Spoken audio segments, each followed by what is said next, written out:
Okay guys, this is my Ridgid 13-inch thickness planer, and I've had this thing seems like for a long time, and I love this planer. Really like it. And what's happened is the rollers in it are no longer pulling the board through. So since they aren't pulling the board through, I'm going to have to replace these rollers. First thing that we start with on this deal is you take off, back here there's a dust collector, and you can see that I've already taken the dust collector off over here. So that's the first order of business. You take off these 3 thumb screws and you remove that. So once you've removed that, there are these little screws in the top. You can see them. They're a metric Allen wrench. Over here I've taken off the 2 metric Allen wrenches, and the whole idea behind taking off the left side of this thing is I want to gain access to the gears and the chains that drive the rollers. So once I can do that, hopefully I can get the gears off, and once I get the gears off and the chains, then I can get underneath of this thing and I can take off the blocks that hold the rollers. Once you take those 2 screws off like I have, this whole thing has a tendency to just fall apart. So yeah, the side comes right off, and you can see right here we've got good access to the chain and sprocket mechanisms, and those are what hold the rollers. So now that I've gotten this side part off here, put that aside. Come on back here. You can see the top comes off pretty easy. That's what happens when you do stuff one-handed. So I'll put the side over here. Then I'll get the top off here too, and put the top over along with the rest of it.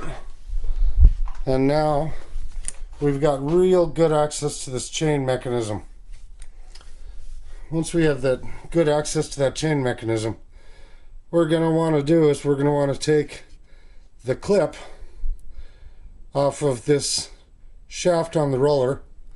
Then we'll take the clip off of this shaft on the roller, and we'll remove those 2 sprockets.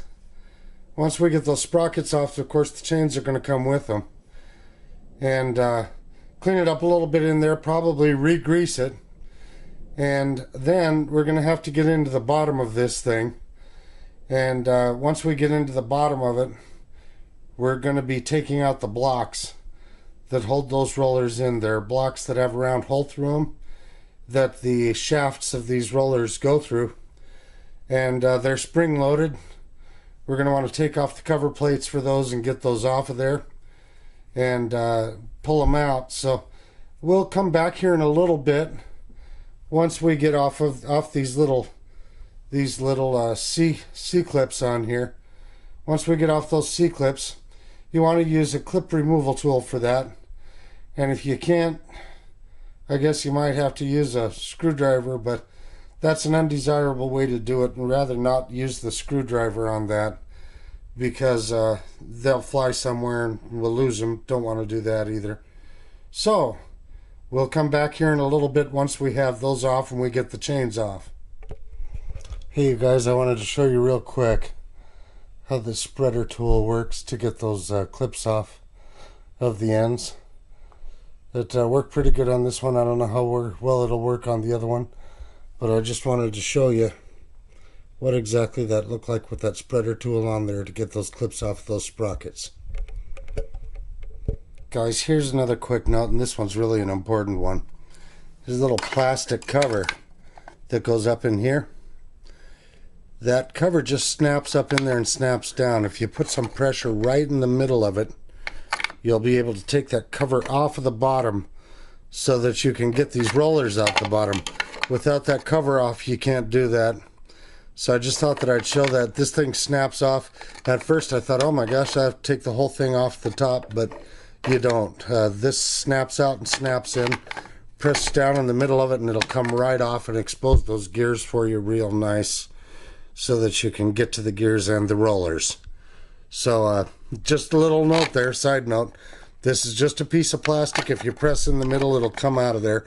When I go to put it back in, I'll have to do the same thing. Get one side in, press in the middle, and snap that back up in there. So there you go. This isn't critical.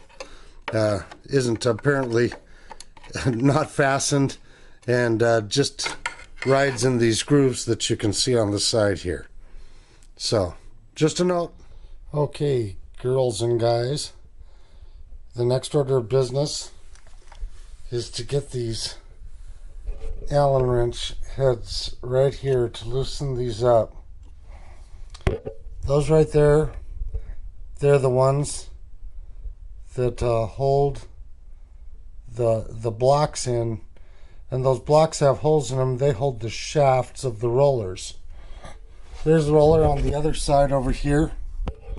We've got another set of Allen wrench heads that have to come off, and those have to come off so that that block will come out.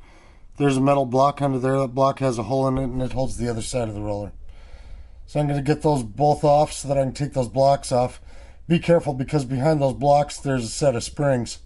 Those springs are bound to go somewhere. You want to make sure that you know where they go when they come out. So anyway, that's the next thing.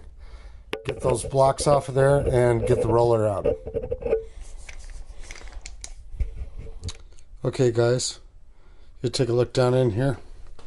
You can see I've got the roller out. Now this is the Outfeed roller. It's important to know there's a difference here. These are not the same. The Infeed roller and the Outfeed roller are two different rollers. When you order them online, you've got to order the Outfeed roller and the Infeed roller, about 30 bucks a piece. Here are the two metal blocks that I was talking about. Right there, you can see a metal block there. There's another metal block on the other side. They both come out. By the way, that's the only way to get that thing out of that gear. Don't try and take the gear and the chain off. There's not enough room. They're basically captive inside of this area. So you've got to pull the roller out of the sprocket. You can't pull the sprocket off of the roller. You can see the chain all balled up down there, but basically you have to pull the roller out of the sprocket. Can't pull the sprocket off the roller. I think I'm going to clean it up a little bit in here. You can see the springs I was talking about there. Hopefully you can see them. There's one of the springs. Here's another one of the springs in there. Those springs, they're in there, but they aren't really captive. They could fall out. Since I'm going to vacuum in here and clean it out, I think I'll probably remove those springs before I do that. I'm going to do a little bit of cleaning in here so that I don't get garbage all over my brand new roller. Yeah, I was going to give you guys a quick picture of what I meant when I said that the rollers aren't the same. The Outfeed roller and the Infeed roller. You can see that the roller that I took out first, of course, it's the Outfeed roller. The Outfeed roller has a longer shaft over here. So this one you can see is the Outfeed roller. The one with the shorter shaft here is the Infeed roller. So you want to make sure that you get the right one in the right place. Of course, I don't think it'll work if you don't, because one has a twin sprocket on it, the other one has a single sprocket. So the reason for the longer shaft is to accommodate the twin sprocket instead of the single sprocket. So the one that we're going to put back in for the Outfeed is this one right here, as it matches up with the one that we took out for the Outfeed. Okay, time to continue on. Now we're going to have to do the bottom roller. So don't put this top roller in until you get the bottom roller out and you replace it.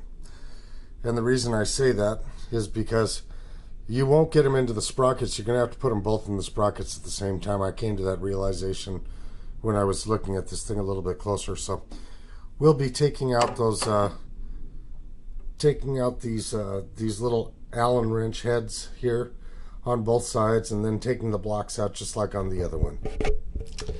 Okay, so this is the Infeed roller. The Infeed roller has been removed. And you can see the two little metal blocks that hold onto this thing. Here's one of the deals that I want to put across to you guys as long as we're looking at this, and that is these little blocks, the holes inside of these little blocks. Hopefully you can see them. The hole inside of that little block, we want to make sure that we put some grease in there.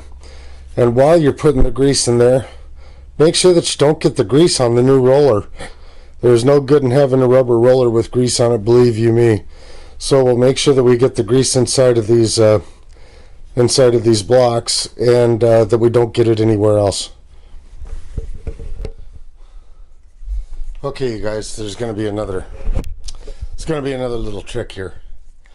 So once you get these chains on, and it's kind of hard to do, these blocks don't want to exactly set right back in there. They're kind of pushed out not only by the spring, but they're also pushed out by the tension of the chain.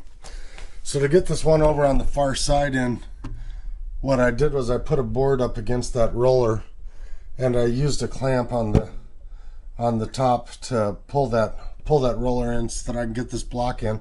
I can get the screws in there. Once I can get the screws in, well, of course I can tighten it down. It'll be captive and there won't be any big deal. But you can see here that I got this little clamping deal going on here so that I can push that roller down so that I can get those blocks down flat enough to get these little plates back on. So just a little, what do they call that? Words of the wisdom from the wisdom tooth there on that deal. Okay, guys and gals, the chains are back on with the sprockets. I still have to put the C-clamps on those, and I will. Here the plates are over the blocks on both sides. You can see here the plates are over the blocks.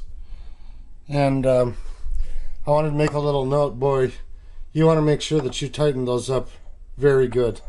When they came off, they had Loctite on them. Put a little bit of Loctite on those threads. It can't hurt a bit. You don't want one of those fasteners coming out and getting stuck in your blade. Who knows where it might end up. Might end up in your belly button. So you want to make sure that those are really tight. And those plates that hold those blocks in, they fasten all the way down to the metal structure. So you tighten those up really good. Your Allen wrench will stop moving when they're all the way tight. So there they are. They're back in there, and maybe I'll put a little part in here with the running the thing. But for all practical purposes, that's this repair, and that should help you get through it. If you watch the video, it isn't too much of a problem. You want to make sure that those rollers, that you leave them both loose in there until you get the ends of them through the sprockets, because these chains don't have a lot of give in them.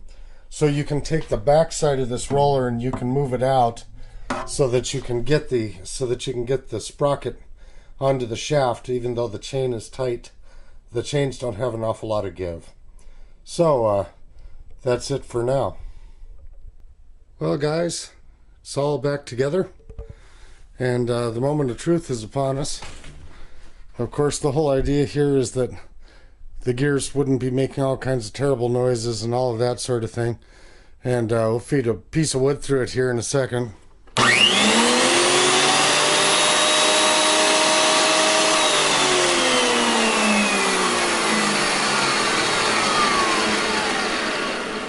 So it sounds real good, and you can't see it from here. Maybe you can, but the rollers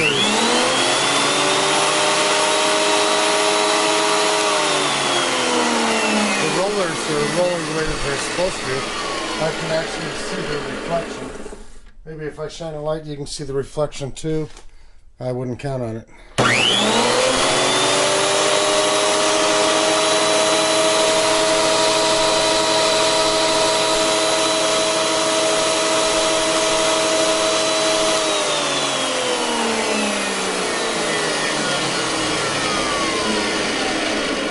So it seems to be okay. Hook a little bit of dust collection up to it and we'll run a board through it. Okay, we've got the dust collection here. They've got the thickness set for 1/32 here on the indie cut, and we'll try and feed a board through, see if it pulls it.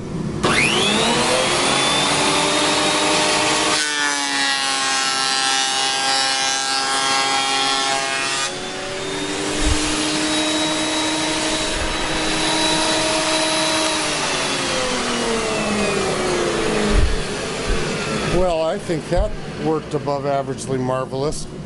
And the snipe that I was getting, because those things weren't working right, was pretty bad. And this snipe, there's just hardly any at all. And in fact, I'd venture to say no snipe. So, boy, mission accomplished here. That was a good repair, and I hope that you guys enjoyed the videos. That was the changing out of the rollers on the Ridgid 13-inch thickness planer. It's a TP-1300. Oh boy, that sure did work good. Have a